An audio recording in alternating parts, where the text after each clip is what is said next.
Are you suffering from homemaking overwhelm? Are you tired of the mundane tasks that never seem to get done? Sometimes we can all get in that slump. So today, I'm going to talk to you about some quick wins and some habits that will give you that feeling of achievement, accomplishment, and success. Now, all of the things that I'm going to be sharing with you today are realistic things that you can start implementing in your life today. As homemakers, we are the start of the day, so to speak. Like I said in my last video, A Homemaker's Life, as homemakers, we set the tone to the day, not just for ourselves, but for all of those in our home as well. No pressure there, right? But I look at that as a good thing. Now let's get to those quick wins and habits, shall we? Now, number one, a 10-minute tidy up. Now this one I've mentioned before on my channel. You've seen me do them, and I believe that this one deserves to be in the quick win category. The goal is to do as much as you can in a 10-minute time frame. You're going to set a timer for 10 minutes and go through an area or room that you feel needs the most attention. This can be your kitchen counter, like I'm doing. It can be your family room. It can be your dining room. The room that you feel gives you the most overwhelm, and it's definitely, for me, it's our kitchen. You're not going for a deep clean. You're just picking up clutter or surface stuff. Sometimes we just need to see the forest through the trees to give us that sense of accomplishment. I have been known to take before and after photos just to, kind of really help me with that feeling of success. The 10-minute tidy up is also great for kids, so try it with your kids. They'll benefit from the sense of accomplishment just as well as you do. Now, on this day that I was cleaning up, I literally we had been gone a couple of days, did a lot of running. So a lot of stuff has been sitting out. These are jars that we've gone through because we do can our own foods. We eat a lot of from scratch that we've made. So I was shopping my pantry. The jars get washed. They sit on the counter. When they pile up and get to the point where I can't stand them anymore, I put them in a basket and take them back downstairs where they get filled again during the next preserving season. And this room is just our sitting area. The girls had some blankets out and some books, so clearing that out of here. And look, I even had enough time to scoot outside and grab some flowers out of our gardens and put them in a vase just to pretty up the space a little bit more. Now, it didn't take me long, and the space is so much clearer, and so is my mind.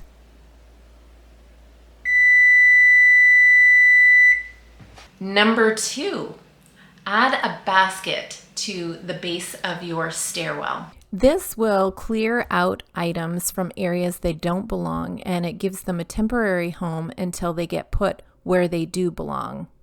The next time someone goes upstairs, they can grab the basket or grab what belongs to them out of the basket and bring it up and put it where it does belong.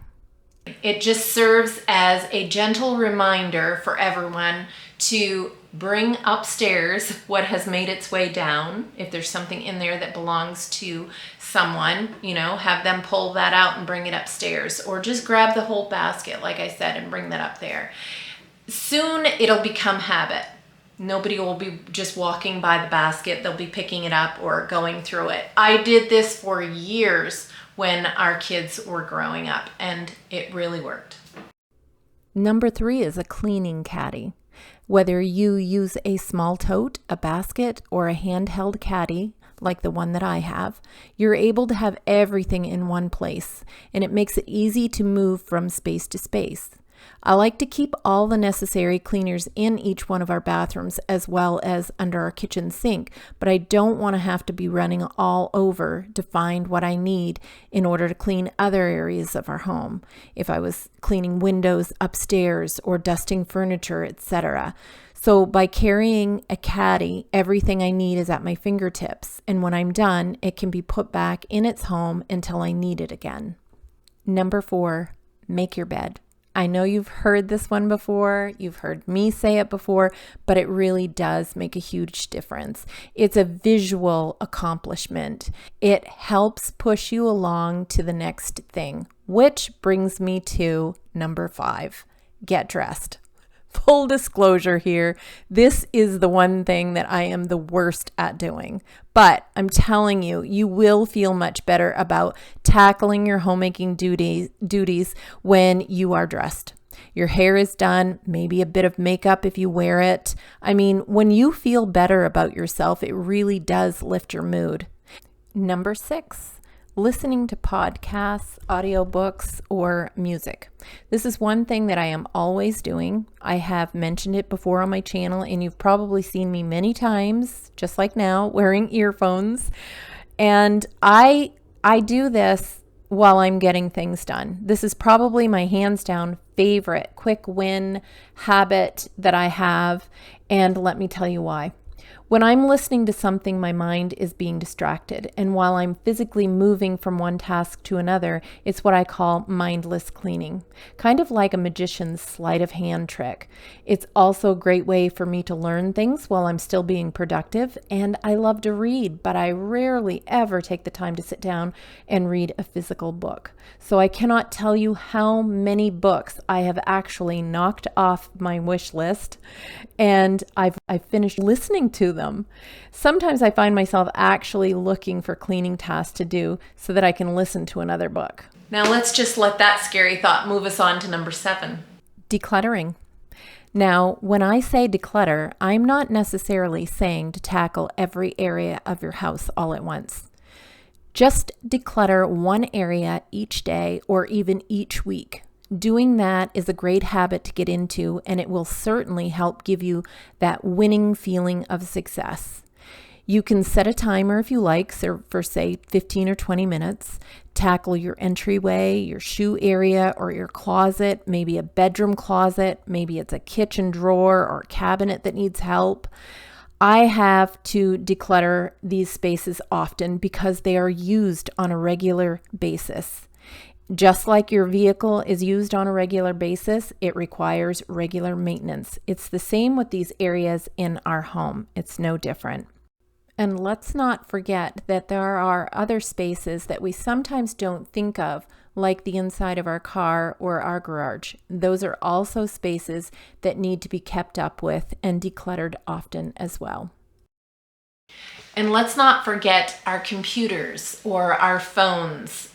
You know, a lot of the time our emails, text messages, all of those things can get pretty built up. Maybe there's apps that you're no longer using, and that can really cause you to that overwhelmed as well. So getting rid of those, going through those, maybe setting up, there's all kinds of different apps that you can use to help you with like your emails and stuff. There's different things that can help you with that. But our phone, our computer or whatnot, it clutters our minds, and it kind of holds you captive to the stress that it causes you. And nobody wants to deal with that stress, and that alone will cause a lot of overwhelm. So clearing all of that stuff out is a good way to just relieve that stress and take it off your shoulders. Number 8, let's do a brain dump. Put everything that you want to put down on paper. This is so underestimated, because when you're holding stuff in your mind and you're trying really hard to remember all of it, it can be very stressful because you're not wanting to drop the ball. But if you take everything out, you put it down on paper, then you've removed it. You've removed it. I don't know, it's magic. It's just truly magic because it really works. Just brain dump. Write everything you need to do, phone calls you need to return, appointments you need to make, messages you need to send out. Dump it all onto paper. And the great thing about that is getting to cross it off after you've achieved it. That is the best feeling of success. I know that is one of the reasons why I love making notes, is because I get to cross them off afterwards. And I feel like I've achieved something, even if it's something small. And I'm gonna be honest with you, I have been known to add things to my list that I know I've done that weren't on my list. I just add them so that I can get that feeling of I've crossed it off. It just feels good, really, it does. Number 9, laundry. I feel like this is an area that a lot of homemakers struggle with, especially if you have a large family, or maybe you don't have a large family, but you work outside the home as well as inside and you struggle keeping up. Depending on your family dynamics and what your daily life is like, you need to find a routine that is going to help you and your family's laundry become manageable. Now, notice I did not say done entirely every day. I said manageable. Done is always better than perfect. Your laundry routine will not look like mine or like your neighbor's. You need to do what works for you. And maybe that means if you're a full-time homemaker, you're throwing in a couple loads a day. Or maybe if you work outside the home as well as inside the home, then you want to throw laundry in as soon as you get home from work. Or maybe you just want to do it on Tuesdays and Thursdays. Laundry is going to happen, and it doesn't matter what you do, you're always going to have it. So staying on top of that, however you can figure that out into your routine, whether it's getting up a little bit earlier, or maybe you can enlist, you have teenagers that can help with the laundry, or a spouse that works on a different schedule that you do, or you just team up and you share that chore, that task. I don't want to call it a chore. Those things will help you to ditch the overwhelm, because once something is manageable, you just kind of feel a little calmer about it. And because it falls into becoming more of a routine for you, and it starts working, and you start getting into that flow, and that's when you know it's a success. It's a win. Number 10, we need to take necessary breaks. Whether that means go for a walk, take tea time in the afternoon, or maybe you just want to sit and just do nothing, just listen to the birds. I have a back porch that I'm telling you, the birds are so loud out there and it's such a lovely sound, and we call it camp. So a lot of my breaks are taken out on the back porch. So whatever that looks like for you, taking that break is essential, because we as homemakers do a lot in the run of a day. And it's important to take that time out to give ourselves self-care. And it's a good example to set for others in our home as well. I mean, we can't pour from an empty cup. We need to pour into ourselves in order to be able to pour out for others. So keep that in mind and take care of yourself.